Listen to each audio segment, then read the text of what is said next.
Hello everyone, welcome back to yet another video. In today's video, I'm going to be talking to you guys about the Nickelodeon's children's franchise, Avatar. I've actually been wanting to talk about this franchise for a while now, but I've just never actually been able to formulate a full script. Anyways, the topic of today's video is a sort of battle between Aang and Korra to see who the better Avatar is. For those of you unfamiliar, Aang is the first Avatar we're told about, in the first show, Avatar: The Last Airbender. And Korra is the next Avatar in the cycle, shown to us in the sequel show, Avatar: Legend of Korra. For the purposes of this video, I'm going to quickly give a brief exposition dump to explain what the Avatar is for those of you unfamiliar with the show, but to get a full context on what I'm going to be talking about, I suggest actually watching the shows. All of The Last Airbender is on Netflix, and the first 2 seasons of Legend of Korra are on there as well. Both are shows I highly recommend, even if anime isn't your thing. But anyways, the Avatar is a person who is able to control, or bend, all 4 of the elements: water, earth, fire, and air. Their spirit was fused with the light spirit Rava long ago, and so they are able to maintain this ability in a connection to past lives with each incarnation of the Avatar. There is a cycle between the 4 elements in the order of fire, air, water, and earth. The role of the Avatar is to be the bridge between the natural and spirit worlds, and to bring balance to the world. This is an extremely simple definition, but it'll do for our video.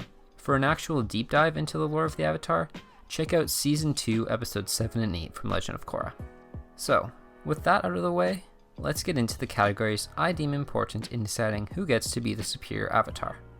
Throughout all of my research, I was able to come up with 7 key points. These are as follows: allies, spiritual connection, raw power, work ethic, abilities, total power, and accomplishments. I'm going to discuss the pros and cons of each character in each category, declaring a winner in each, and at the end I'll give a decisive winner. Anyways, without any further ado, let's begin. So allies is probably the least important category in this list, but I still decided to include it because alone the Avatar is not nearly as powerful as if they have other people supporting them. There are 2 subcategories I can split this into, and those are Team Avatar and then the supporting characters. As far as Team Avatar goes, I think Aang definitely has the advantage here.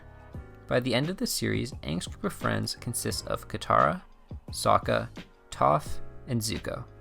As far as powerful benders go, Katara and Toph are both prodigies of their respective elements, each with a skill almost exclusive to themselves at that point in time.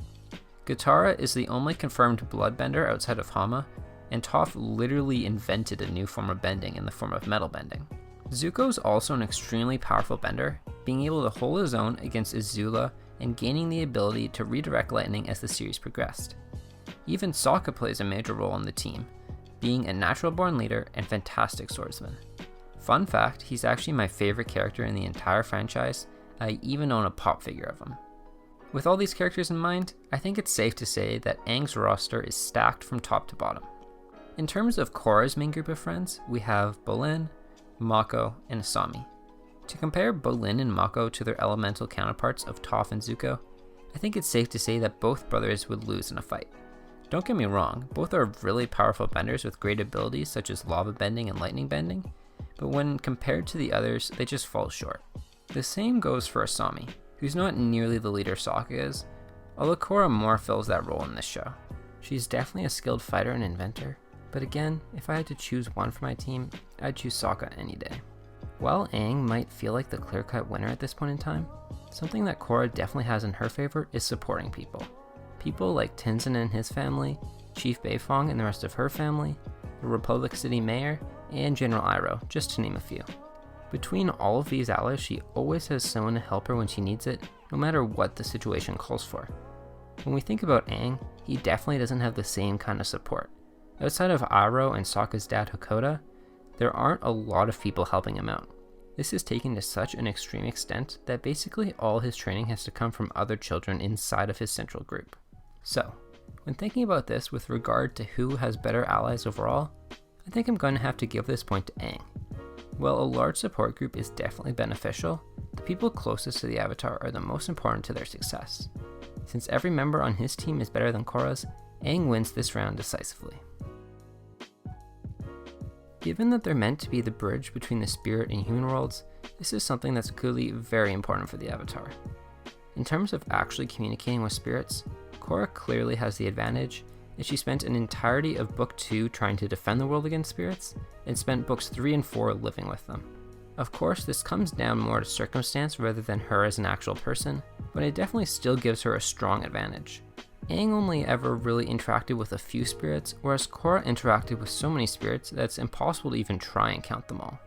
While this is definitely impressive, she had a much weaker connection to the most important spirit, hers and those of the previous avatars.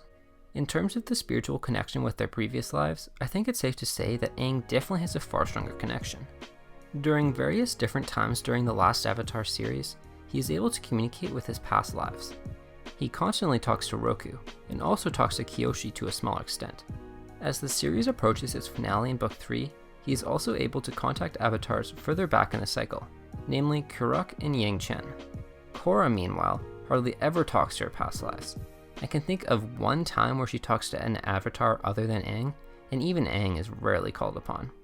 While Korra's connection to her past lives was never strong, it becomes even worse at the end of Legend of Korra's second book. During the final confrontation between Korra and Unalaq, Korra has Raava ripped out of her and beaten into nothingness. In this moment, Korra loses the connection between herself and the previous avatars. While she is able to save Raava and continue to enter the avatar state, this connection with her past lives is never regained. Essentially, at the end of their respective series, Aang's connection to his past lives is at its strongest point yet, while Korra is completely alone. This means that Aang has a definitive advantage over Korra in this category. With that in mind, I think it's safe to say that Aang is the winner of this category. While he doesn't have as much experience as Korra interacting with spirits, he has a much stronger connection to his own spirit, something that isn't essential to the Avatar as Korra has proven, but is definitely still very important. In terms of abilities, there's obviously a very large overlap in the skills that each Avatar possesses. Each can obviously bend all four elements with a great deal of success, but where they are different is in the more advanced bending abilities they can use. This category was actually a little tough for me to figure out, because there are many bending techniques that each Avatar possesses, but I had trouble figuring out what was considered a unique ability and what was considered a skill they had learned through traditional bending practices. So if you think I forgot something, definitely make sure to let me know in the comments down below. But anyways, starting with Aang, I was able to come up with 3 extra bending techniques that he showed within the Last Airbender show. The first of these is Lightning Redirection, taught to him by Zuko. Lightning Redirection does exactly what it sounds like. It allows the person to redirect lightning which has been shot at them. Aang displays this skill in his final battle with the Fire Lord Ozai. This is a very useful skill, one that can often take an attacker off guard when used correctly. However, it is also very dangerous, as improper technique can cause the lightning passing through your body to kill you. The next skill Aang possesses is Energy Bending, a skill that I'm pretty sure all the avatars possess. This allows the avatar to either take away or give a person bending. We saw Aang do this several times, taking away the bending of Ozai and Yakune, and restoring the bending of Korra. The final unique ability Aang has is something I'm not actually sure he does have, and this is Spiritual Projection. Spiritual projection is something we see Jinora do in Legend of Korra, which allows her to project her spirit out of her body and let it travel somewhere else. While we do see Aang do this in The Last Airbender, it is not intentional and doesn't work with the same effectiveness. He accidentally protects his spirit when he follows a spirit into the spirit world, and is unable to communicate with anyone in the natural world like Jinora can do. For that reason, I'm not entirely sure if it counts. My research didn't give a clear answer to this either, so I'm just going to say it counts, but that he isn't the most proficient at it. Korra, on the other hand, had 4 additional bending abilities on top of her typical elemental bending powers. The first of these is the advanced waterbending technique of healing.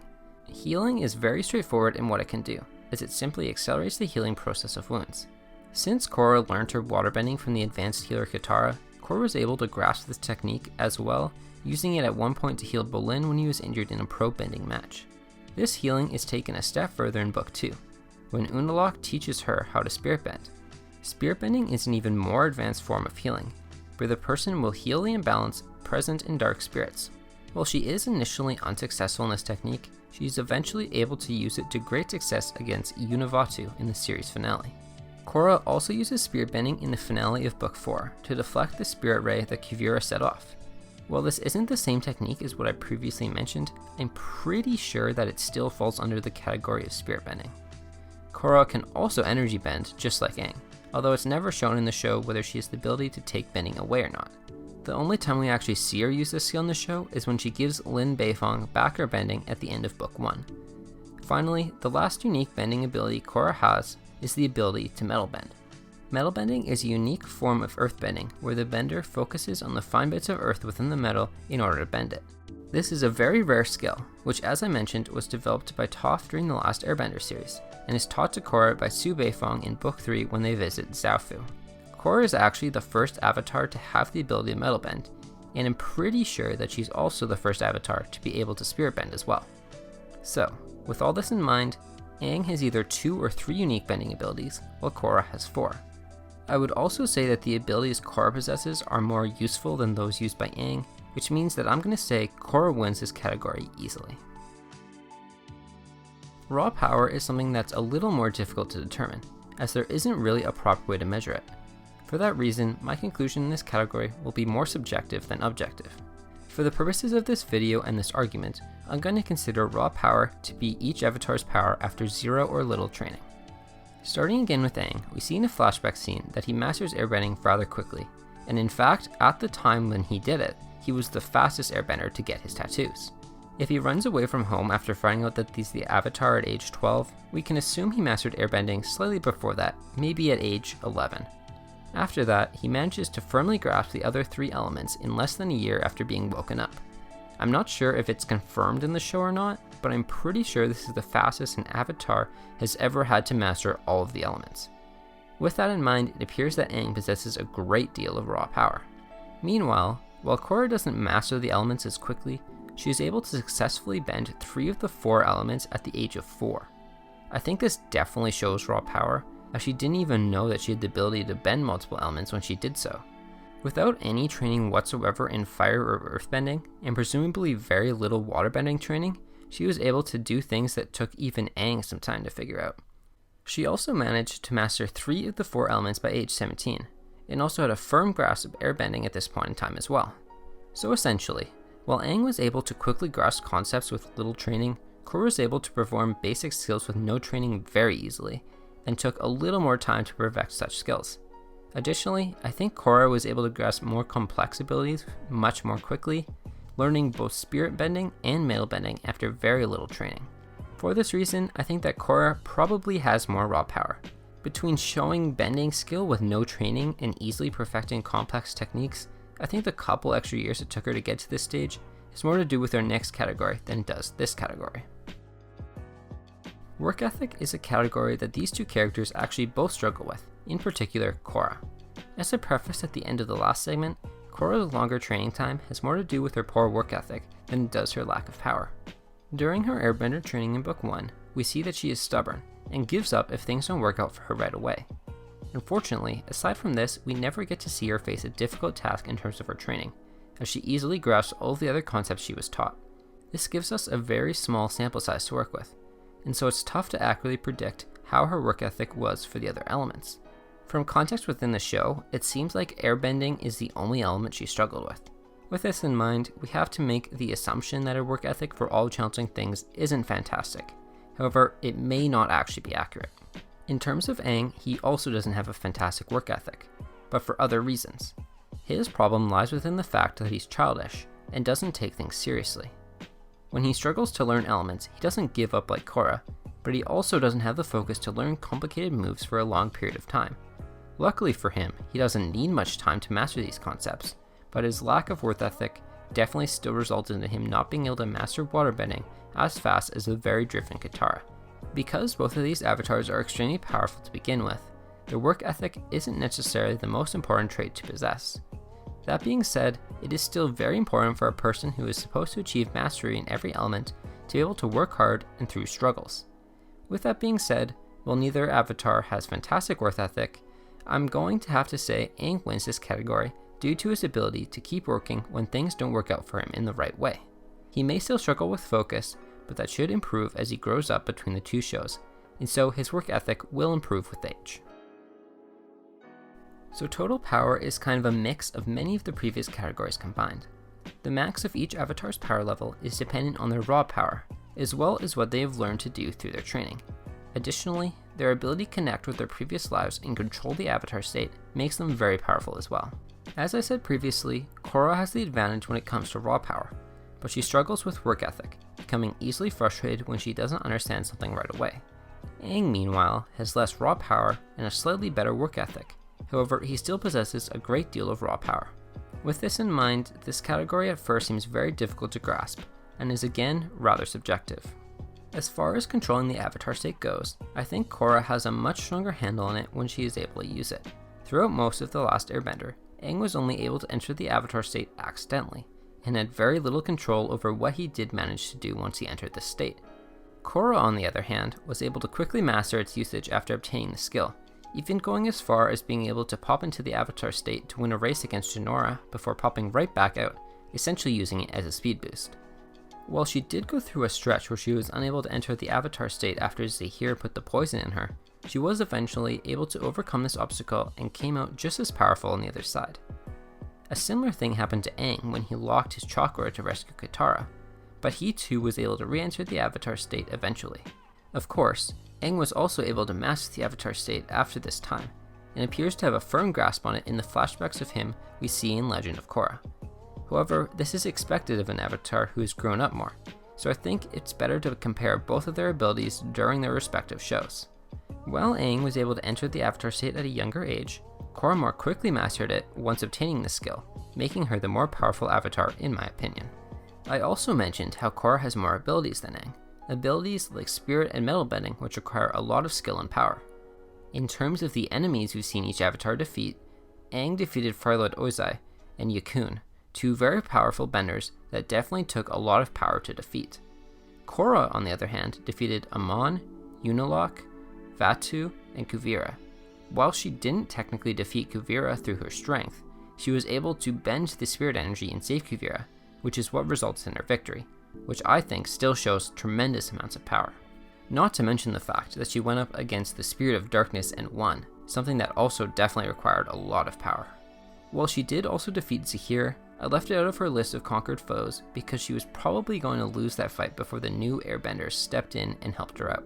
But anyways, total power is a difficult category to judge, and I'd argue there isn't really a definitive answer. However, after everything I said here, I think that Korra is the more powerful avatar overall, even if not by much. She conquered more enemies, some of which were far more powerful than the ones Aang faced, which to me is the only thing that gives her a real edge. Of course, if we could see an avatar 1v1, that would definitely give us a definitive answer, but as it stands, I think this is the best answer I can give. I saved the accomplishments category until the very end of the video for a very specific reason, and that reason is that I think it's the most important category on this list. The avatar could have the most power and allies in the world, but if you don't do anything with it, then you failed as the avatar. By the way, in terms of accomplishments, I mean big things they did which brought balance to the world, not just little things like being the first metal bending avatar or something. So with that in mind, let's take a look at each avatar's accomplishments and see how they stack up against each other. Starting with Aang, his most obvious accomplishment is defeating Firelord Ozai and ending the 100 Years' War. Arguably, this is the biggest feat by either of our two avatars, and maybe even one of the biggest accomplishments of any of the previous avatars as well. While doing this, he also helped out many small colonies along the way, improving life among them little by little as he traveled. After the events of The Last Airbender, he and Zuko also went on to form the United Republic and Republic City, a safe haven for people from all sorts of backgrounds and nations. While these are indeed very impressive accomplishments, they are dwarfed by the things Korra was able to accomplish during the few years we see her avataring in her show. In Book 1, we see her defeat Amon and diffuse the civil unrest between benders and non-benders within Republic City. In Book 2, she goes up against and defeats Vaatu, saving the world from 10,000 years of darkness. In my opinion, this is by far the most important world-balancing accomplishment we've seen in the series, and probably the franchise as a whole, probably preventing more death and destruction within a few months than what was caused during the 100 Years' War. After the fight, Korra decided to leave both spirit portals open, allowing the natural and spirit worlds to live collectively for the first time in 10,000 years. This brought balance to the spirits and even gave several people the gift of airbending. This is another major accomplishment as it allowed the Air Nation to live on through more than just a single family, starting the slow process of bringing balance to the foreign nations. After that, she faced off against the anarchist group called the Red Lotus, led by a new airbender, Zahir. They were attempting to eradicate the world of all of his world leaders, but Korra was able to stop them after only one casualty, the Earth Queen. 3 years later, Korra faced off against the Earth Empire dictator Kuvira and stopped her from taking over and ruling the entire Earth Nation. As I mentioned, their final battle climaxed when Korra bent the energy from Kuvira's spirit gun, resulting in a third spirit portal being created in the middle of Republic City, once again changing the world forever. So, with all that in mind, I think we can all agree that Korra managed to accomplish much more than Aang. Even Tenzin himself says so. You've transformed the world more in a few years than most avatars did during their lifetimes. So yeah, I think that this category definitely goes to Korra. So, with that being the last category, let's take a look back at the results. Of the 7 categories, Aang won 3 and Korra won 4. Aang had the advantage in terms of allies, spiritual connection, and work ethic, while Korra had the advantage in terms of abilities, raw power, total power, and accomplishments. With this in mind, I've come to the conclusion that Korra is the better avatar. She won more categories, including the category I consider to be the most important. That being said, Aang is still a fantastic, powerful avatar who had a lot of accomplishments in his life. I know my opinion here is probably unpopular with fans of the franchise, so I'd be curious to see what other people's opinions are. If you think I forgot to mention something, or came to a wrong conclusion somewhere, let me know in the comments down below. If you liked this video, don't forget to leave a like and subscribe down below if you're new around here.